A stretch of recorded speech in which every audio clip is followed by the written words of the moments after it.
front is heading for the Western and Northern Cape, and it's going to bring with it this risk of flooding, snowfall and gale force winds. The South African Weather Service has now issued a warning urging residents to prepare for severe winter conditions. Let's talk about the risks and what to expect in the coming days with SAWS forecaster Lehlohonolo Thobela.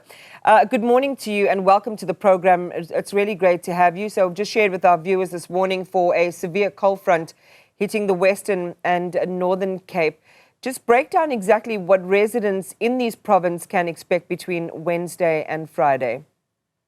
Good morning and thanks for having us. It's a beautiful day today, yes, especially across the country, no precipitation. But for tomorrow, we're expecting a cold front to make landfall over the Western Cape, which will result in a possibility of heavy downfalls that might lead to localized flooding for the central and the western parts of the Western Cape, especially covering areas around Cederberg, City of Cape Town, Cape Winelands, and the western parts of the Overberg district.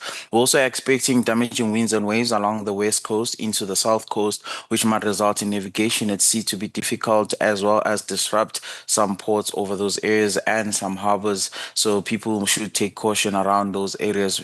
And for the central interior into most parts of the eastern parts, we'll start feeling the cold from Thursday in the evening into Friday, but still remaining in the southwestern interior, expecting the southern parts of the Western Cape as well as the southern parts of the Northern Cape to receive rainfall, but not only limited to that. Very cold conditions expected with a possibility of some light snow that's expected over the high-lying grounds of the Western Cape into the southern parts of the Northern Cape, just around Sutherland.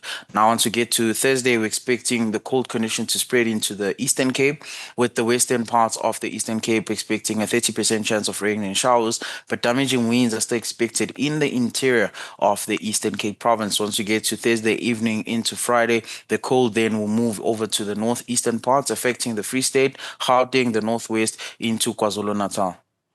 Wow, you read that like a weather presenter. I almost expected to see that map as you point out all of these areas across the country. Well, I try. Let's lean in then to some of those details. And I think what you mentioned about the Eastern Cape particularly wants to make us, kind of sit up and take particular notice because of that 30% chance of rain. We've seen the devastation with flooding recently, the death toll this morning reaching that 100 mark.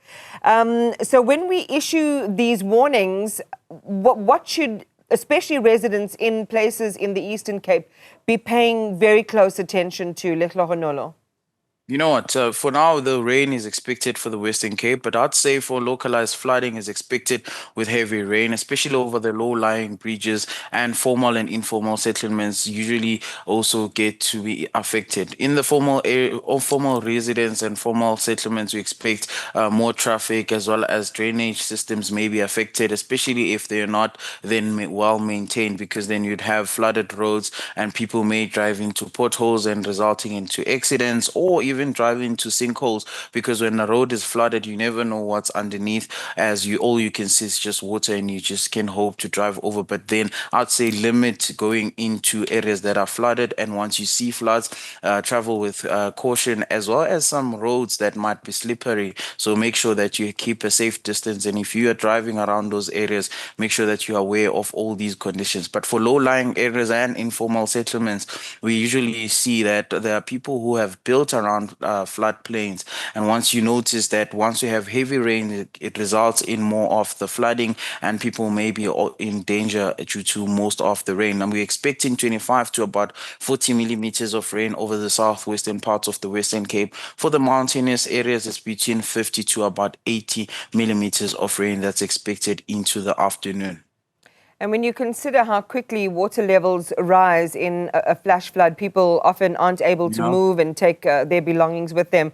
They really do have to pay attention, right? Even more so now, based on what you're saying in terms of that forecast. So your forecast, Lehlohonolo, also included warnings about hazardous sea conditions. I want to just get a little more detail on that, about the threat to coastal communities, fishing operations, as well as shipping routes during this time. Yeah, it starts within the West Coast. It covers most, especially, I'd say, the entire West Coast, and from Alexander Bay all the way to Cape Agalas. Damaging winds and waves are expected. Windy conditions expected, with winds expected to be with a wind strength of between 50 to about 60 kilometers per hour. Damaging waves and disruptive, very rough seas expected to be between 4.5 meters to about 60 meters with heights, which might be of disruptions around those coastal regions. So people who are having any coastal activity should be aware of these windy conditions and not try any luck to then persist and be within all these devastating and most especially dangerous conditions. The windy conditions could be disruptive, especially also for high-sided vehicles that travel around areas that are mountainous. They might be of danger over those areas. So if we look beyond the system, and it's so interesting the way that it works and the impacts that it has, is this cold front a one-off event, or does it signal the start of a more intense winter pattern for South Africa this year? I mean, we've had more than five cold fronts ever since winter has started. So it is then obviously seasonal for us to have cold fronts around the southwestern parts. And we have moved into winter. And the winter regions, usually, I'd say the areas that receive rainfall during winter are in the southwestern parts, which would cover the Western Cape, the Northern Cape, and parts of the western half of the Eastern Cape. Sometimes, if a cold front is accompanied by another weather system like a cutoff flow or a high pressure system, it then results in more heavy rains in the East Coast, there, like what we experienced in the Eastern Cape in the past weeks. But yes, we're still expecting cold fronts to then still make landfall over the southern regions for at least the remainder of the winter season. All right, information is key. Getting it in a timely fashion is also key. So what channels or platforms should the public be following for the most up-to-date and reliable weather alerts, especially in, as I've just mentioned, the fast-changing conditions? Yeah, I'll start with our website. There is www.weathersa.co.za. We issue out weather warnings on our social media pages at SSA Weather Service, that is on X, and South African Weather Service on Facebook. We also make sure that we send through all our warnings to our disaster management groups into WhatsApp groups. So they must also have contact with their disaster management, where we send out all our weather warnings, and also watch shows like what we are doing right now, where we keep people updated and make sure that you are ready for your blankets. I heard you speaking about your blankets. I hope you also have your own blanket and you will be warm during the season, especially on Friday, because then if you are in Pretoria or in Gauteng, expecting cold temperatures Friday, and it will start Thursday evening into Friday. So cold temperatures expected into the weekend. Well, I better make some good plans for this weekend then, Lehlohonolo. But on a less a light note, before I let you go though, because we were showing Yeah. pictures of people who were outside around a brazier trying to keep warm, we did see some people die of exposure, not only here in Gauteng, but in other places that were badly impacted by weather. So issues relating to hypothermia. This may not be in your purview, but can you share some thoughts about how quickly temperatures plummet and why, especially perhaps even at night when that happens, people really need to be making plans to try and keep warm, especially those who might not have permanent and reliable shelter?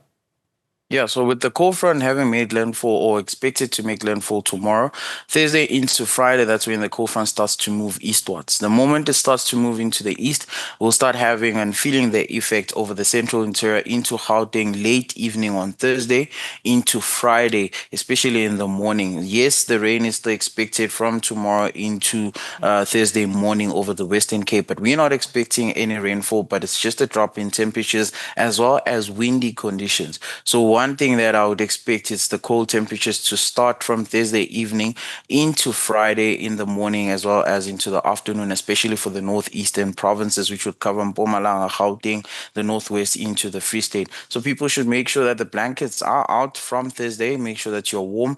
But if you're having any type of fire, I don't know, like people, some use candles, some use fire heaters. I don't know what they use, but one thing that we've noticed is that whenever you start a fire in the house, you need to make sure that you keep it safe and make sure that you monitor it throughout until you go to sleep, because all other people leave other things that are fire used with fire and result in more of the burning in the houses or any type of damage that it might cause due to these windy conditions. So don't start any unnecessary fires, especially for the central and the northeastern parts, because with dry conditions, we also have windy conditions. You might end up having runaway fires, which might be of danger to you. But make sure that you are warm, as cold conditions may result in some flu, and it depends on how strong you are as a person. But yes, you must make sure that you're warm.